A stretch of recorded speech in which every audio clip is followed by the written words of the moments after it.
नमस्कार, स्वागत है आपका हमारे इस ब्रॉडकास्ट के न्यू एपिसोड में। और आज मेरे साथ मौजूद है पप्पू। राहुल जी, कैसे हैं आप? ठीक हो? I am fine. बहुत बहुत स्वागत है आपका। आपका भी। अच्छा, ये बताइए, संसद सत्र चल रहा है जिसमें बड़े बड़े मुद्दे उठ रहे हैं, बड़े बड़े नेता आ रहे हैं। इसी बीच आप विपक्षी हैं, आपका क्या बनता है? विपक्ष अपना कर्तव्य निभाए। लेकिन आपका ये खबर आया है कि आप 15 से 20 के बीच में आप जर्मनी जा रहे हैं।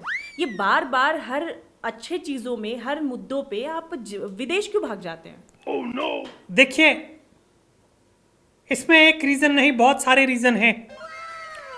सबसे पहली बात तो यह है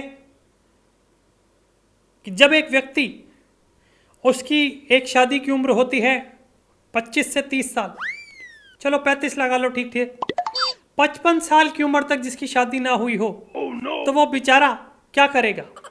अपनी डिप्रेशन भगाने के लिए, अपनी चीज़ों को, जिसे बोलना चाहिए क्या कहते हैं उसको, एक्सपीरियंस के लिए, कि भाई बाहर जाकर के देखें वहाँ पे विदेश में क्या होता है, किस तरीके से लोग रहते हैं, शादीशुदा, बगैर शादीशुदा, वो सब चीज़ें देखने के लिए बाहर। इतना स्ट्रेस होता है मेरे ऊपर अपनी पार्टी का। लेकिन जब जनता को, जब लोगों को आपकी ज़रूरत होती है, विपक्षी पार्टियों की ज़रूरत होती है, तभी आप क्यों चले जाते हैं विदेश? यही तो मेरी एक खासियत है। ये आज की बात नहीं है, आपका रिकॉर्ड देखा गया है कि जब जब कुछ ऐसे मुद्दे आए हैं आप तब तब विदेश चले जाते हैं। Oh, no. देखिए, बात यही है। एक बार, अब मैं आपको एग्जांपल देता हूँ, जब पिछली बार प्रधानमंत्री बनने की योजना हुई थी तो भी मैं बाहर ही भाग गया था, चला गया था। क्यों? क्योंकि मुझसे प्रेशर हैंडल नहीं होता। मेरे को व्हेन नेचर कॉल्स, तो भी मेरे से प्रेशर हैंडल में भाग जाता हूँ। जैसे कि उस दिन मोदी जी जब भाषण दे रहे थे वंदे मातरम पे, तो मैं निकल लिया था। आप निकल लिए थे? मैं झूठ नहीं बोलूंगा, आपकी पूरी टीम निकल रही थी आपके पीछे पीछे। मैं खुद ही निकल गया। मैंने कहा नहीं, ना रहूंगा ना क्योंकि मुझे जिस चीज के बारे में पता ही नहीं, अगर वो मुझे पलट के बोल दे कि वंदे मातरम की 4 लाइनें सुना दो, oh, no. मुझसे नहीं सुनाई जाती। तो इस मुद्दे को लेके फिर लड़ने क्यों लग जाते हैं आप? लड़ना इसलिए है, लड़ना हमारा हक है, क्योंकि जब हम चांटा लेके ही पैदा हुए हैं, चुनाव चिन्ह हमारा चांटा ही है, तो फिर चलेगा तो सही ना चांटा? आप बताइए मुझे। तो जब इसमें अपना कर्तव्य की बात आप कर रहे हैं, तो फिर ऐसे मौकों पे आप चले जाते हैं, ऐसा क्यों? उसमें भी तो आपको सोचना चाहिए, आपकी अपनी भूमिका रहनी चाहिए। अब मैं आपको क्या बताऊं कि मैं क्या करने गया था। मैं, चलो आपके माध्यम से, चैनल के माध्यम से, ऋषु जी के माध्यम से मैं आपसे ये कहना चाहूँगा कि भैया, मैं वॉशरूम गया था और वहाँ पर मैंने अखिलेश को फ़ोन किया। मैंने कहा भैया, गए थे? वॉशरूम? Washroom, bathroom. अच्छा। उस मुद्दे को कि चलते चलते, और मैंने कहा मुझे 4 लाइनें सिखा दे ताकि मैं वापस चला जाऊँ। oh, no. पौना घंटा हो गया, वो सिखा ही नहीं पा रहा था। कुछ बोल रहा था कि मल्ला या जे शीतलाम। मत बोलिए आप, अपमान मत कीजिए। मैं अपमान नहीं कर रहा हूँ, मैं इस सिर्फ तरीके बता से रहा हूँ। बोल उन्होंने के कुछ आप बोला मुझे कि ये संस्कृत के शब्द हैं, ये आपके बुद्धि में नहीं आएंगे। तो आप सीखने भी ऐसे लोगों के पास गए जिनको खुद ही नहीं आता है। अब आप मुझे बताएं, मैं क्या मोदी जी से सीखूं? सीख लेना चाहिए आपको। मैं सिर्फ मोदी जी को आंख मारता हूँ संसद में, और या उनको गले से जप्पी पा लेता हूँ और बोलता हूँ कि मैं पप्पू नहीं हूँ। बस मैंने ये 3 चीजें सीखी हैं। बाकी मेरे को जो सीखना है उसके लिए मेरी मम्मी, अखिलेश, केजरीवाल, ममता दीदी, यही बहुत है। और मेरी खुद की दीदी, मैं छोड़ तो दी थी वहीं पे, जब भी तो दीदी अंदर आई थी और उन्होंने चश्मा ऊपर नीचे करके बोला भी था कि इतने साल आपको यहाँ हो गए और उससे ज़्यादा साल तो मेरे नाना जी ने। अमित शाह जी ने क्लास भी लगाया था आपकी। अमित शाह जी देखा कैसे थर-थर कांप रहे थे मेरे आके, देखा ऐसे यूं यूं कांप रहे थे कि यूं यूं हो रहे थे उनके हाथ। उसको कांपना नहीं कहते हैं, क्या कहते हैं? वो उनका कॉन्फिडेंस था। मतलब अगर मैं कांपने लग जाऊं तो राहुल कपोड़ा, और अगर वो कांपने लग जाए तो कॉन्फिडेंस। ये क्या बात हुई है?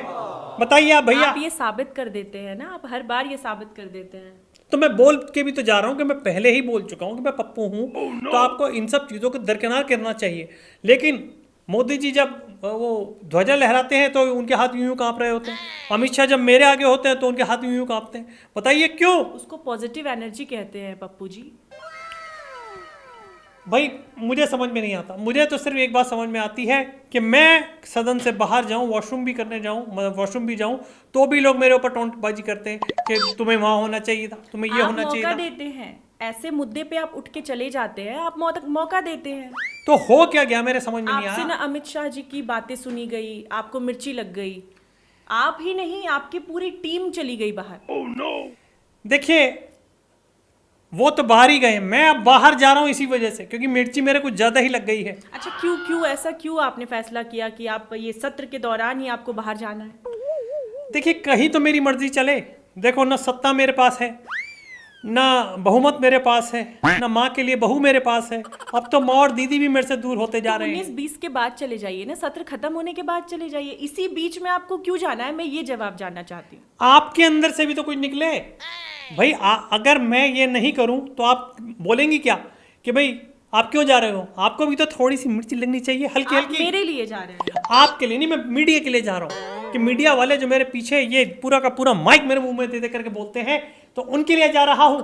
बहाना मत बनाइए, बहाना मत बनाइए। जर्मनी आओ अब आप। जर्मनी पहुंच भी जाएंगे, फिर वहां से मैं देखूंगा कहाँ जाऊंगा, इमरान अंकल वगैरह से मिलता हुआ जाऊंगा। कहीं पाकिस्तान ना चला जाए। वही तो कह रहा हूँ, इमरान मिल अंकल से जाएगा, मिलता आपको रास्ता भी मिल जाएगा वहां से।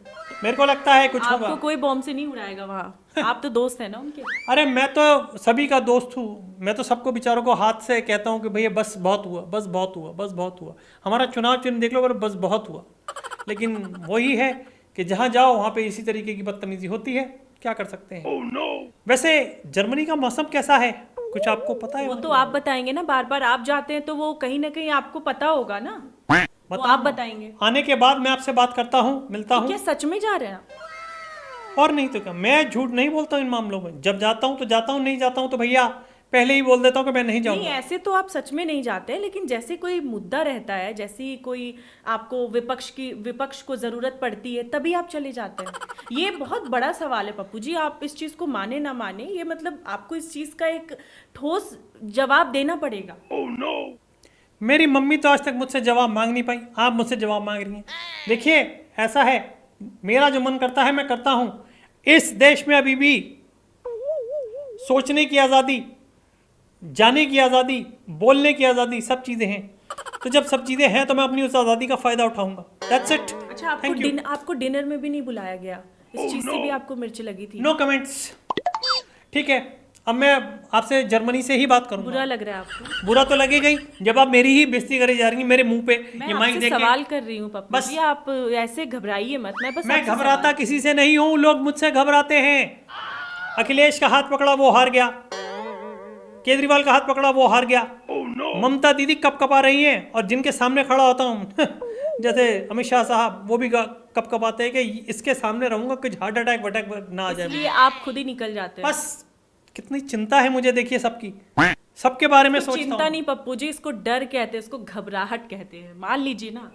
मानूंगा तो मैं किसी की भी नहीं। वो तो मुझे पता है, तो बस, आप अपनी गलती नहीं मानते। मैं गलती करता ही नहीं हूँ, मेरे लिए तो वो नॉर्मल बात है। आपके लिए होगी गलती, मेरे लिए तो गलती है ही नहीं। मैं तो एज यूजुअल पप्पू था, पप्पू हूँ, पप्पू रहूंगा। वैसे खुद को कभी नहीं लगता कि हम गलत हैं, आपका कहना भी कहीं ना कहीं सही है। ठीक है, ठीक है, अब आपको लगता है यही तो ठीक है, लेट इट बी। ओके, मैं आपके माध्यम से एक बात कहूँगा, किसी को, जनता, अगर किसी को कुछ चीज़ भिजवानी हो, जर्मनी में आपका कोई रिश्तेदार हो, तो आप मुझे बता देना, मैं उसे दे दूंगा। और वहाँ से कुछ लाना तो मुझे बता देना, मैं ले आऊँगा। ठीक है, किसी काम तो हो आपके। Bye bye and God bless.